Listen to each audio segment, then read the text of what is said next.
সংবিধান থেকে যারা আল্লাহর উপর আস্থা ও বিশ্বাস বাদ দেওয়ার কথা বলে তাদেরকে কি মুসলমান বলা যায়?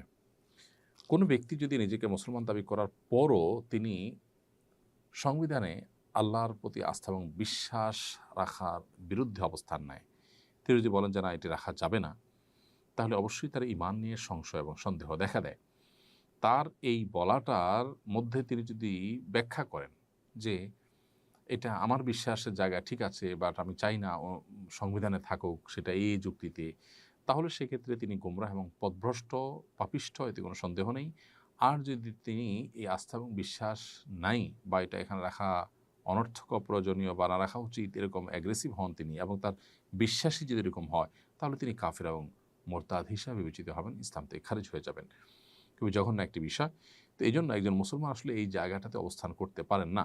এখানে অনেকে যুক্তি দেন যে আল্লাহর উপরে আস্থা এবং বিশ্বাস